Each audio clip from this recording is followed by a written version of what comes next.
Obrigado. O senhor tem a palavra.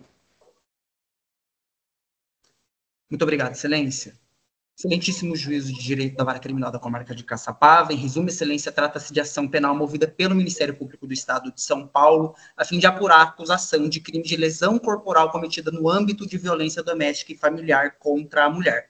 Recebida a denúncia, o acusado apresentou resposta à acusação e foi, então, designada a audiência de instrução, debates e julgamento, posteriormente redesignada por este egrégio juízo.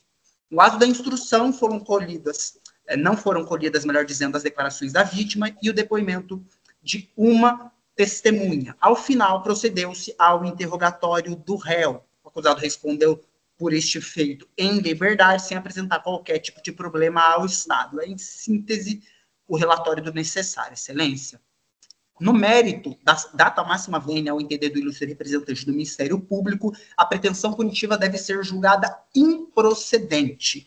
Diante do conjunto probatório produzido, Excelência, verifica-se que não há prova das aptas a demonstrar de maneira segura que o acusado teria ofendido a integridade física de sua então companheira. A prova oral produzida pela acusação não encontra respaldo nos demais elementos dos autos. A vítima não compareceu ao ato para prestar as suas declarações. Daí porque passou-se, então, o depoimento de testemunhas de acusação. A senhora estava agressivo naquele dia, sob efeito de drogas.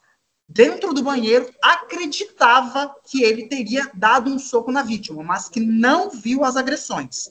Jogou uma laranja no réu, ao que lhe ofendeu com dizeres como: o réu não era, segundo ela, uma pessoa agressiva, era um bom patrão e nunca flagrou episódios desta natureza, sendo este um evento único, segundo ela.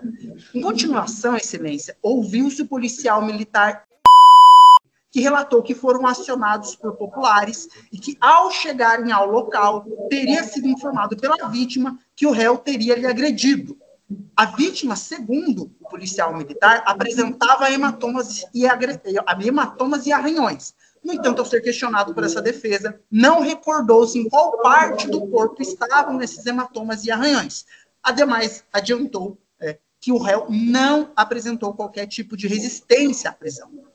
Em seu interrogatório, tinha a opção de permanecer silente, optou por falar, e negou a prática delitiva. Alegou que não deu um soco em sua então companheira, que a segurou pelos braços para que pudessem conversar, que tentando que se soltasse, ela colidiu com seu corpo.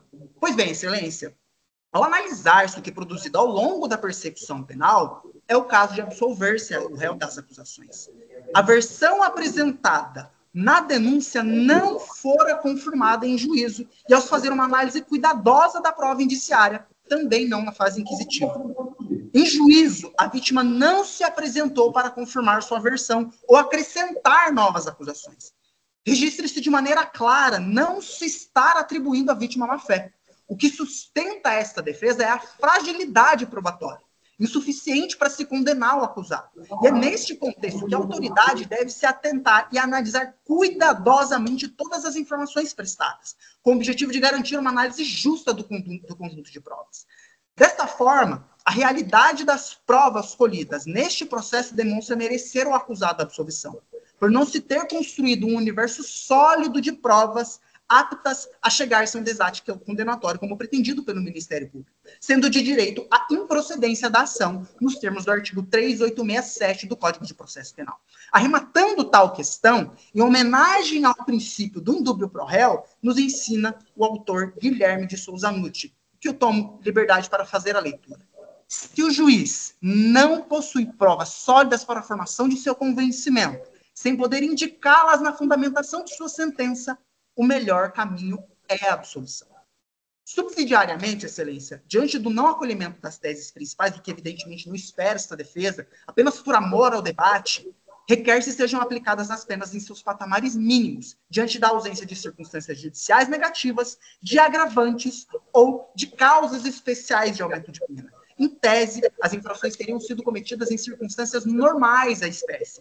Outro assim, tendo o acusado respondido ao feito em liberdade sem apresentar qualquer tipo de problema ao Estado, bem como nos termos que prevê o princípio da presunção de inocência, Excelência, é o caso de garantir-se a ele o direito de apelo em liberdade.